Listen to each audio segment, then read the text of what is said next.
હાલો friends, અત્યારે ચોમાસામાં બહુ જ ગેસ થાય છે, સાચી વાત ને? તો જો બીજું કાંઈ નહીં કરવાનું. રાતના 1 ચમચી મેથી. પછી પાછું આપણને એવું લાગે કે મેથી આડી ગરમ પડી જાય છે, તો પછી થોડાક જીરું, 1 ચમચી જેટલું જ જીરું, અને મેં થોડાક મારી પ્રકૃતિને માફક આવે છે એટલે અજમો.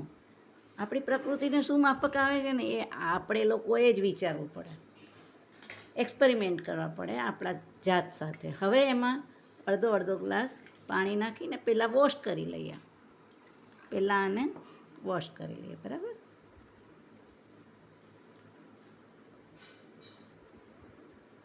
અને બસ પછી પાછું થોડું પાણી નાખી દઈએ.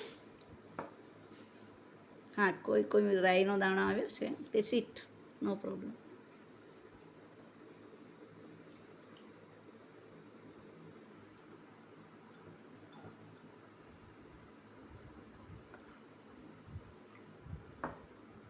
પાણીથી ભરી દીધું. આ એની ડાળી આવે ને તો કાંઈ વાંધો નહીં. હવે આપણને બધું સમજાવવા માંડ્યું છે કે એની 5 વસ્તુ કોઈ પણ પ્લાન્ટની કામ આવે છે, બરાબર? એ 5 વસ્તુમાં ફળ, ફૂલ, પાંદડા, સ્ટેમ એટલે એની ડાળીઓ અને એના મૂળિયા બધું જ કામ આવે છે, એટલે ડરવાનું નહીં. અને આ છે અજમો, બરાબર? એમાં પણ થોડું આપણે પાણી નાખી દઈએ, બરાબર? હવે આ ત્રણેય વસ્તુને સવારે આપણે, અત્યારે રાત્રે પલાળી છે તો સવારે આપણે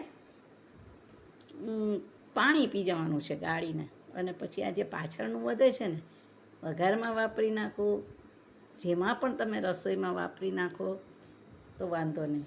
અને જો એવું ના કરવું હોય ને તો કુંડામાં જગ્યા થોડી કરી અને મેથી વાવી દેવાની, બરાબર ને?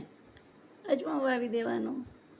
ચોમાસું છે, ઝાડ બની જશે, નાના પ્લાન્ટ બનશે તો એકના અનેક થશે. ભગવાન કેટલો દયાળુ છે, એકનું અનેક આપે છે આપણને, બરાબર ને? ચાલો મળીએ પછી.